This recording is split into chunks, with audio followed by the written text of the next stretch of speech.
In Venezuela, the head of state Nicolás Maduro pointed out that new goals have been set for 2026, aiming at consolidating the advances of the Bolivarian revolution and guaranteeing the well-being of the Venezuelan people.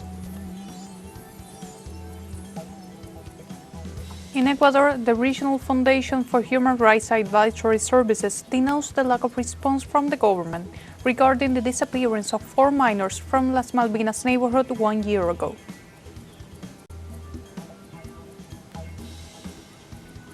Denmark is considering following Australian footsteps after securing an agreement to ban social media access for anyone under 15 years old, which could become law mid-2026.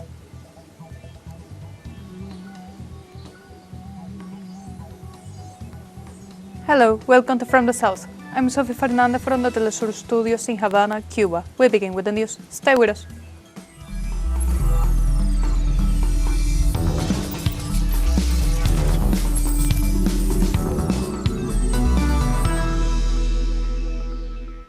In Venezuela, the head of state Nicolás Maduro pointed out that new goals have been set for 2026, aiming at consolidating the advances of the Bolivarian revolution and guaranteeing the well-being of the Venezuelan people. During the balance sheet of the national system of popular government, President Nicolás Maduro mentioned that for the Plan 2026, it must be ensured that these strategic lines are carried out throughout the national territory, and that the necessary resources to finance the 5,336 communal circuits. The first task of the Plan 2026 is to consolidate public works through direct and permanent democracy. The second line will focus on strengthening the planning and action system of the communes and the plan for the 7 transformations. In turn, the President shared that the third line has it as its central objective the strengthening of the self-government system. On the other hand, the President Maduro emphasized that the original Bolivarians do not seek to imitate bourgeois democracies, but rather to build a new communal state based on justice, grassroots democracy, and popular participation.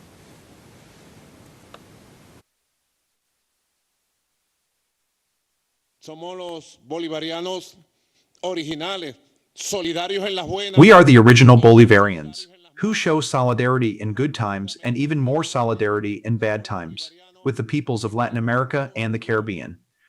Repúblicas originales, como dijera Simón Rodríguez, y no remedos o copias. We are the Bolivarians who want to build original republics, as Simón Rodríguez said, and not absurd and decadent imitations or copies of limited, false, and rotten bourgeois democracies. We did not come here to replicate a bourgeois democracy.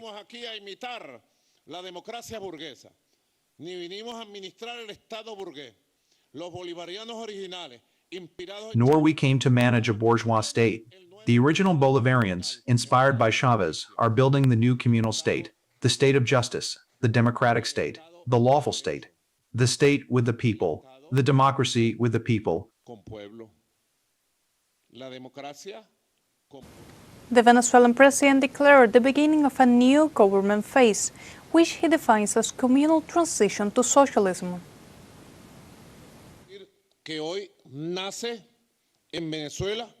We could say that today the communal government of transition to socialism is born in Venezuela, and I declare that our Bolivarian government, starting today, declares itself the communal government of transition to socialism, with the 533-6 self-government rooms.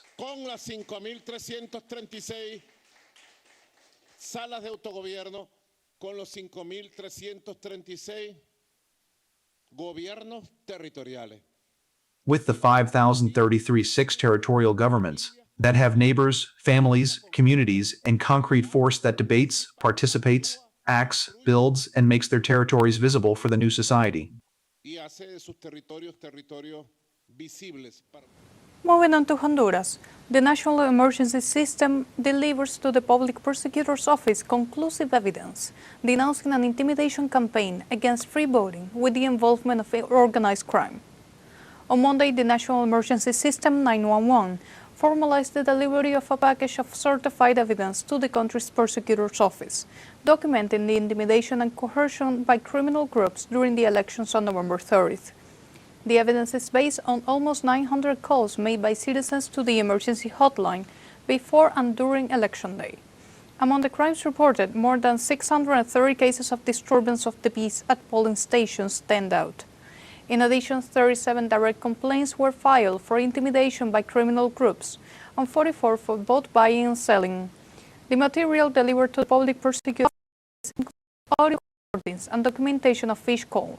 With this evidence, authorities could carry out the necessary investigations to issue prosecutions against those who attempted to undermine the electoral process and bring to justice those responsible for violating the will of the people.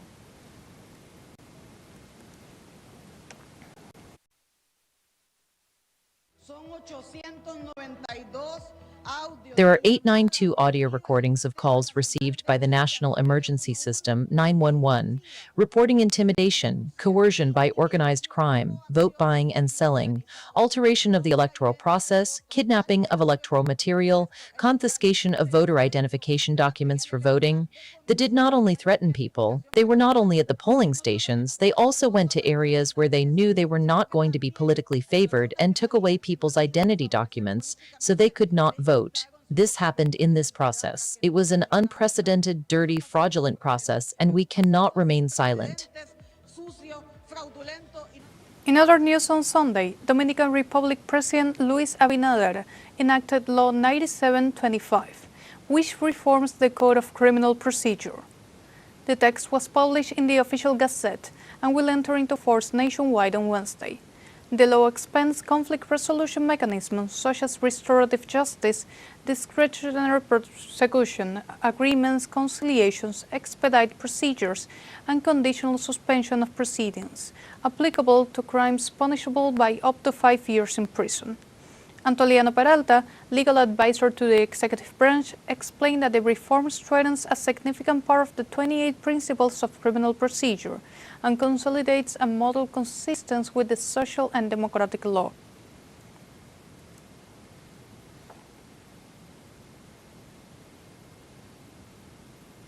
And now we have a short break coming up. But first, remember you can join us on TikTok at teleSUR English, where you will find news in different formats, news updates, and more. We'll be right back. Stay with us.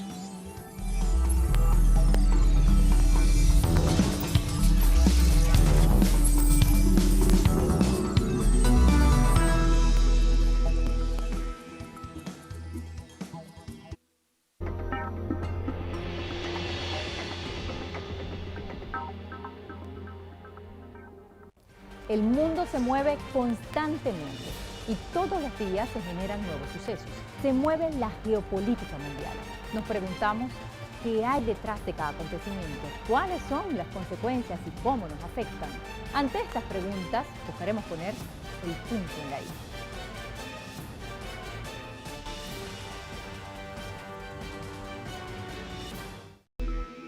Welcome back to From the South.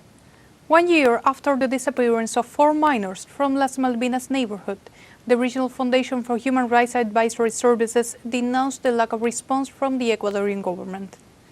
Ismael, Josué, Nehemias, and Steven were arrested on December 8, 2024 by members of the Ecuadorian Air Force, an event captured on camera as vital evidence for preventing the case from going unpunished. Ingrid Garcia, executive coordinator of INHRED, said that the families of the young people have been victims of omission and concealment of information throughout the process. The pattern of abuse is confirmed by the organization, which has reported 33 other disappearances in the country's coastal provinces.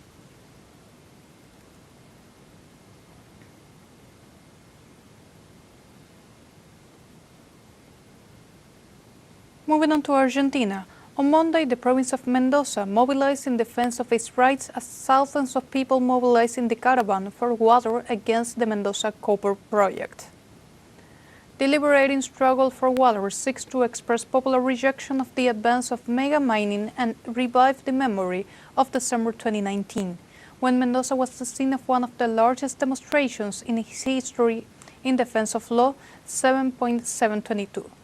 The protesters left from Upalata and will arrive on Tuesday at the Mendoza legislature, where the environmental impact statement for the PSJ Cobre Mendocino project will be voted on. Rejected since 2007, this project does not have the so-called social license and has generated statements against it.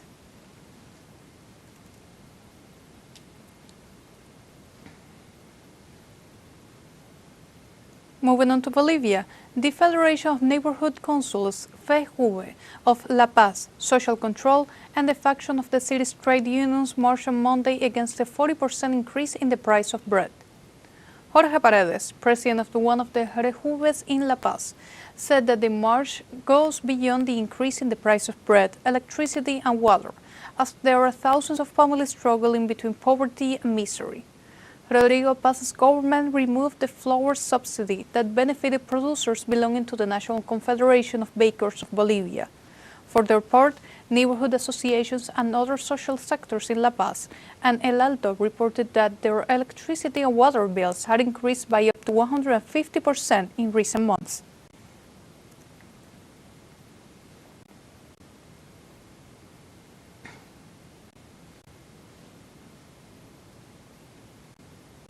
Staying in Bolivia, in Cochabamba state, a violent police operation to break up a blockade at the Colcapillura landfill has led to 2 deaths and at least 10 injuries.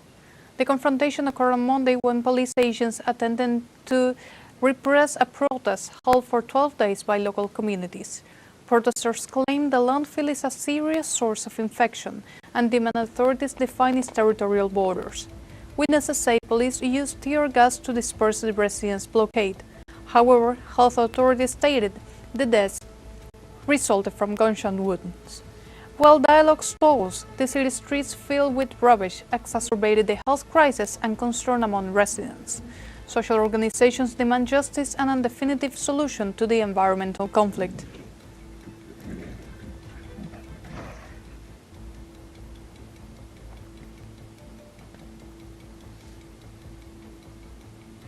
In other news, in the United States, on Monday, Mayor-elect of New York, Zohran Mamdani, posted a video online promising to protect the immigrants and tell them their rights if immigration and customs enforcement comes riding. Last weekend, ICE attempted to detain immigrants in a raid on Canal Street, as Mayor Mamdani promised to protect the right of every New Yorker, including the more than 3 million immigrants living in the city. He also reiterated citizens' rights when standing up to ICE, such as the fact that ICE cannot enter private spaces without judicial warrants signed by a judge, and the fact that they are legally permitted to lie to citizens. The mayor-elect of New York also said the residents may record ICE agents, provided that doing so does not interfere with an arrest.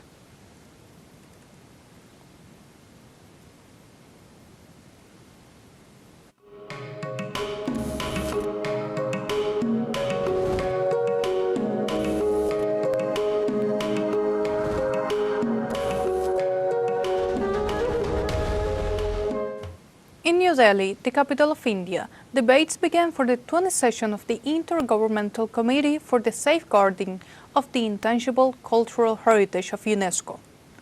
During the opening ceremony, the Director General of UNESCO highlighted the importance of the event for preserving oral and cultural traditions and practices that strengthen community identities. The debates, in which 185 UNESCO member states are participating, will examine 67 candidates of great cultural richness, such as the joropo of Venezuela, the son cubano of Cuba, and the Diwali of India. The meeting will run until December 13, promoting inclusion and equitable representation for all regions.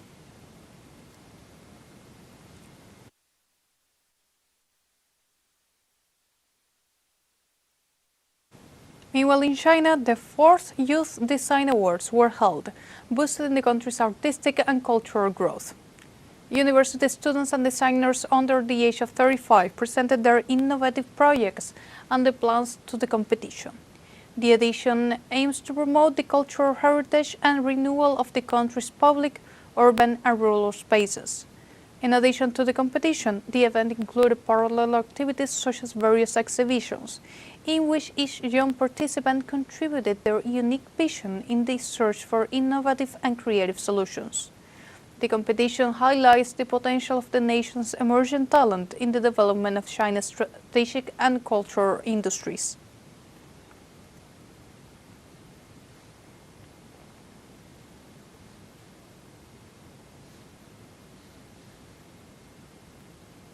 Moving on to the United Kingdom, The Belfast Artists Market has decided to ban the sale of artwork generated by artificial intelligence at its annual Christmas fair. The organizers of the fair argue that this measure seeks to support human creativity and protect local artists, as they believe that art created by AI cannibalizes the work of artists who earn lower salaries. The decision has been well received by the artistic community and attendees, who value the importance of authentic and real art in contrast to productions generated by machines.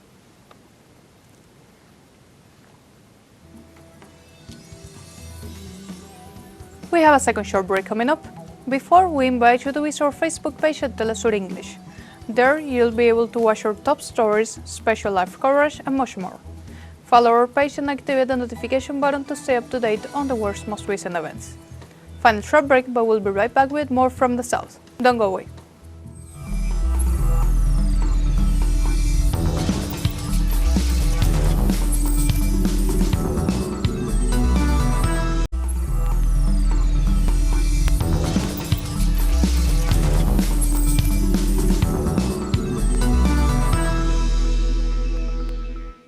Welcome back.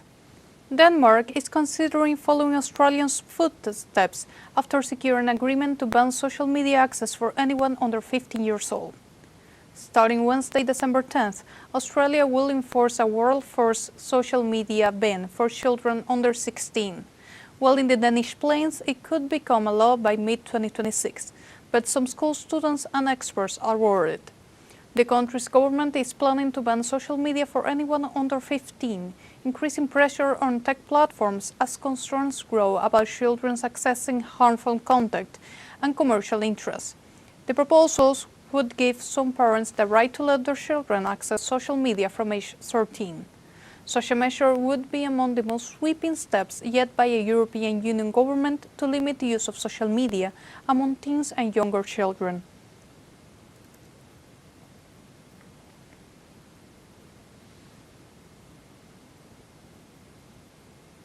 In other news, the United Nations Children's Fund, UNICEF, warned that the Democratic Republic of Congo is facing the worst cholera outbreak in 25 years, with more than 1,800 deaths since the beginning of 2025. The organization reported that since the beginning of the year, 64,427 cases have been reported, with 14,818 cases in minors and 340 deaths, noting that the epidemic has affected 17 of the country's 26 provinces. Unsafe sanitation continues to be the country's main problem, as only 43% of the population has access to basic water supply services, which is the lowest rate in Africa, and only 15% have access to basic sanitation services. At the end of last November, the World Health Organization reported that the highest number of cholera cases worldwide were registered in the Eastern Mediterranean region, followed by the regions of Africa, Southeast Asia, America, and the Western Pacific.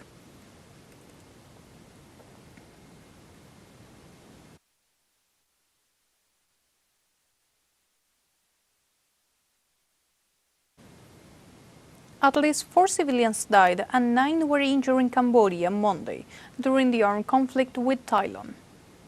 According to the Cambodian Defense Ministry, Thai troops bombed residential areas in the north of the country, forcing the evacuation of over 1,000 families. On the other hand, Thailand authorities affirmed that the clashes began in the southeastern province of Ubon Ratchathani, where Cambodian units killed 1 soldier and injured several others.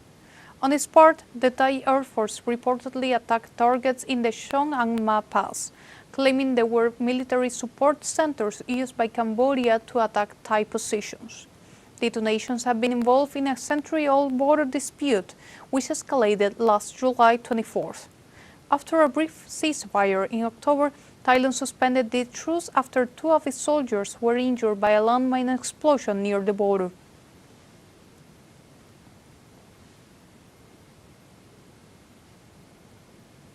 On the other hand, Thai authorities called on citizens to help locate Cambodian spies amid a new spiral of tension between the two countries. Authorities also urged people to be aware of suspicious behavior near government buildings and facilities related to national security, taking photographs of gathering information in closed territories, as well as intrusion into closed territories without justifiable cause. According to the Thai Ministry of Defense, Cambodia's actions demonstrate its unwillingness to build peace. In response to the Thai government's accusations, Cambodia categorically rejected the version circulated by Bangkok. The Ministry of Defense described the Thai accusations as false and assured that its troops have only been the target of attacks after several days of provocations, which have not yet been retaliated. In addition, they reported that Thai forces have repeatedly fired on the Tamon Tom Temple and areas adjacent to the Preah Vihear Shrine, a historically sensitive point between the two countries.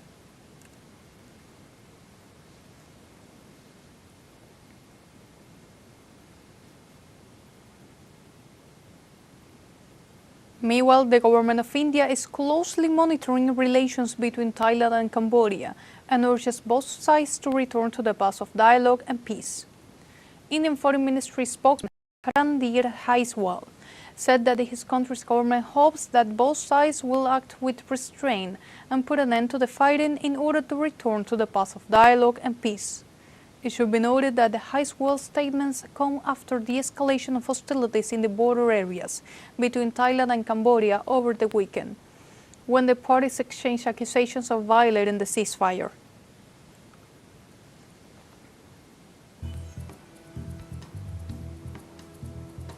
And like this, we have come to the end of this news brief. You can find this and many other stories on the website at telesurenglish.net. And join us on social media. We're on Facebook, X, Instagram, Telegram, and TikTok. For Telesur English, I'm Sofía Fernandez. Thank you for watching.